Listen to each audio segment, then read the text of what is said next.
बिस्मिल्लाहिर्रहमानिर्रहीम, अस्सलाम वालेकुम। मैं हूं आपका मेज़बान शफ़क़त अली। आज की इस वीडियो में 3 अहम ख़बरों पर बात करेंगे। आज एक मरतबा फिर PDM रहनुमाओं का इजलास हुआ। उस इजलास के बाद मरियम नवाज़, बिलावल भुट्टो और फजलुर रहमान साहब ने एक मुश्तरका प्रेस कॉन्फ्रेंस की।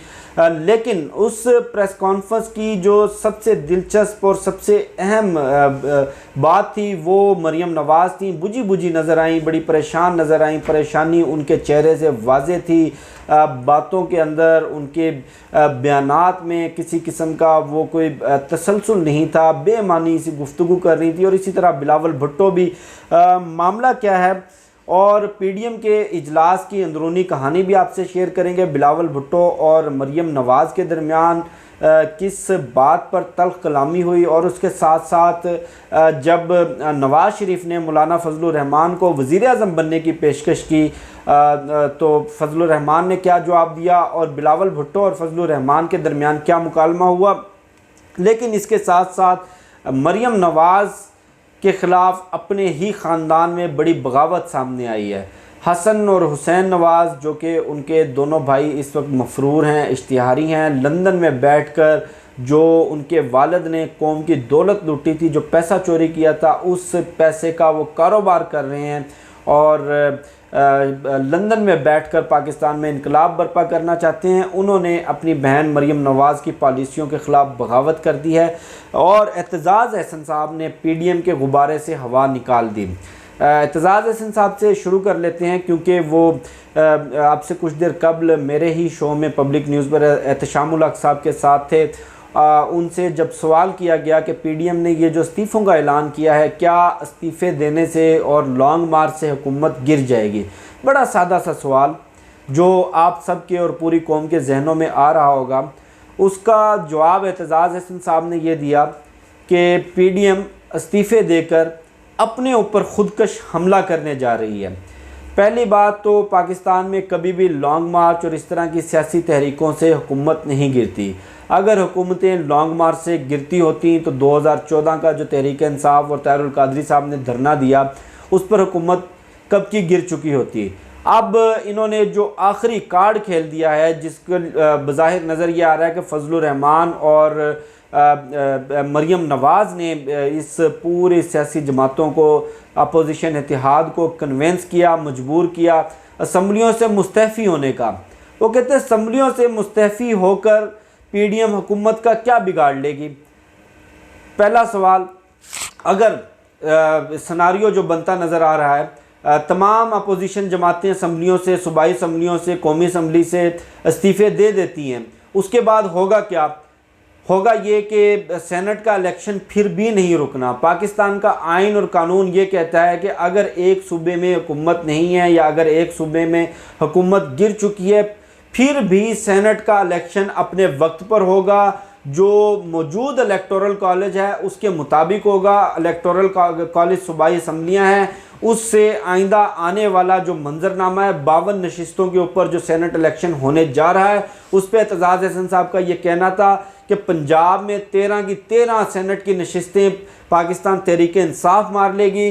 सिंध के अंदर 13 की 13 नशिस्तें पाकिस्तान तहरीक इंसाफ और MQM क्लीन स्वीप कर जाएगी। खैबर पख्तूनख्वा की 13 नशिस्तें पाकिस्तान तहरीक इंसाफ क्लीन स्वीप कर जाएगी। और बलोचिस्तान असम्बली में जो बलोचिस्तान अवामी पार्टी और तहरीक इंसाफ के चंद एक नशिस्तें, वहाँ पर भी उनको नशिस्तें मिल जाएंगी। अगर मौजूदा सिनारियों में, ये पीपल्स पार्टी के सबसे सीनियर रहनुमा एतजाज़ अहसन साहब का कहना है कि अगर कौमी असम्बली की नशिस्तों से ये इस्तीफ़े देते हैं तो 172 नशिस्तों की सादा अक्सरियत हुकूमत को हासिल है। हुकूमत कौमी असम्बली की अपोजिशन के इस्तीफ़ों से किसी सूरत नहीं गिरेगी। हुकूमत फौरी उन नशिस्तों के ऊपर ज़िमनी इंतखाबात करवा देगी और ज़िमनी इंतखाबात के नतीजे में 15 से 20 मज़ीद नशिस्तें पाकिस्तान तहरीक इंसाफ को मिल जाएंगी। ये एतजाज़ अहसन साहब का तज्ज़िया था और उनका ये कहना था कि मरियम नवाज़ पूरे अपोजिशन इत्तेहाद को एक तरह से टेक ओवर करके इनको बंद गली में लेकर जा रही है और मैं इसके हक़ में नहीं। जिस तरह से अपोजिशन अपनी चालें चल रही है, ये वक्त से पहले अपने कार्ड शो कर रहे हैं, इनको ज़िल्लत और रुसवाई का सामना करना पड़ेगा। लेकिन फिर भी मेरी क़यादत जो भी फैसले करेगी, मैं अपनी क़यादत के साथ खड़ा हूँ। ये मेरा हक है कि मैं इख्तलाफ राय कर सकता हूँ। अब पीडीएम का इजलास हुआ, कल इस्तीफ़े देने का ऐलान किया गया। इस्तीफ़ों के मामले पर जैसे कि मैंने बताया था कि बगावत तो पहले ही सामने आ गई थी अपनी अपनी जमातों में भी, और उसके बाद जितनी भी अपोजिशन जमातें हैं उनके माबेन भी उन इख्तलाफात पर, इस्तीफ़ों के मामले पर जो पाकिस्तान पीपल्स पार्टी, मुस्लिम लीग नून और मौलाना फजलुर रहमान के दरमियान हुए। आज एक मरतबा फिर इजलास बुलाया गया, उस पर गौर व खोज किया गया। उस इजलास में बिलावल भुट्टो ने पूछा कि मौलाना साहब, आपने ये ऐलान तो कर दिया कि हम इस्लामाबाद लॉन्ग मार्च करेंगे, उसके बाद धरना देंगे, और होगा क्या? तो मौलाना ने कहा जैसे ही हम लॉन्ग मार्च करेंगे हमें कॉल आ जाएगी इस्टेब्लिशमेंट की। उन्होंने कहा फिर क्या होगा? कि फिर हम इस्टेब्लिशमेंट से बातचीत करेंगे।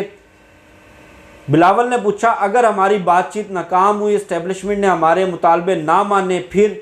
मौलाना ने कहा फिर हम इस्लामाबाद लॉन्ग मार्च लेकर जाएंगे और धरना देंगे। उनका धरने के नतीजे में भी अगर हुकूमत टस से मस ना हुई, धरना कितने दिन?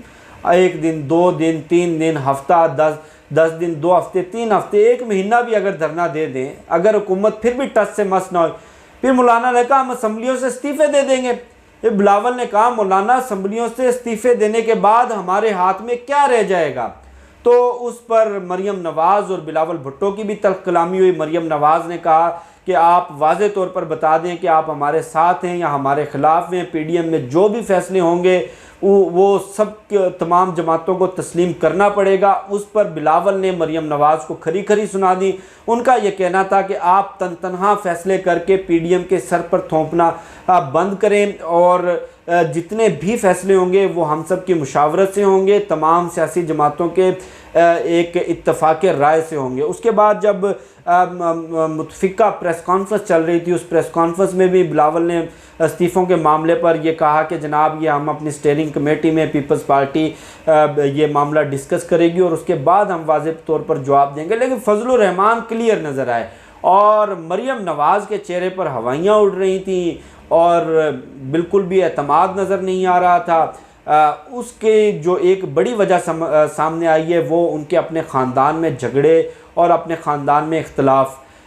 हसन और हुसैन नवाज़ ने मरियम नवाज़ की पॉलिसियों के ख़िलाफ़ अलम बगावत बुलंद कर दिया। उनका ये कहना है कि मरियम नवाज़ जितनी तेज़ी से और जिस तरह से बोल्ड फैसले लेकर पार्टी को जिस नहज पर ले आई हैं, इस नहज पर तो हमारे वालिद मफरूर मुजरिम नवाज शरीफ भी नहीं लाना चाहते थे। वो भी अपने लिए सियासत के तमाम दरवाज़े, तमाम रास्ते बंद नहीं करना चाहते थे। मरियम नवाज़ ने सियासत के तमाम दरवाज़े, तमाम रास्ते मुस्लिम लीग नून पर बंद कर दिए हैं, और ये ना सिर्फ पार्टी के लिए बल्कि हमारे ख़ानदान के लिए भी तबाहकुन साबित होगा। हमारे ख़िलाफ़ जो मुकदमात हैं उनमें तेज़ी आ जाएगी, और हमारे लिए लंदन के अंदर जो डेफिनेटली उन्होंने पैसा तो सारा पाकिस्तानी कौम का ही चोरी किया है, चोरी किए हुए पैसे से जो कारोबार कर रहे हैं वो कारोबार करना भी हमारे लिए बेहद मुश्किल हो जाएगा।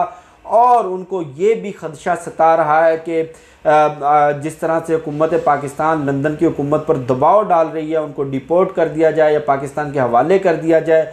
उन्होंने मरियम नवाज़ को अपनी पॉलिसियों पर नज़र सानी का मशवरा दिया है, और उनका जो हसन और हुसैन नवाज़ है उनका अपने वालिद के साथ भी इख्तलाफ और कुछ इस मामले पर इस नोयत के तकरार सामने आई है कि वो मरियम नवाज़ को इन तमाम तर पॉलिसियों से, इन तमाम तर इक़दामात से बाज रखें जो मरियम नवाज़ करने जा रही है। वो ख़ानदान के लिए, मुस्लिम लीग नून के लिए और इत्तेहादी जमातों के लिए तबाहकुन साबित होगा। और जो ये अपोजिशन का एक इत्तेहाद बना भी है, ये इत्तेहाद ये ना हो कि इस्तीफ़ों के मामले पर टूट जाए और दोबारा अपोजिशन इस पोजीशन में ना आ सके कि वो हुकूमत को दबाव में लाने की कोशिश करे। ये थी आज की कुछ अहम डेवलपमेंट्स जो मैंने आपके साथ शेयर की। इंशाल्लाह आपसे फिर नेक्स्ट वीडियो में मुलाकात होगी। पाकिस्तान जिंदाबाद।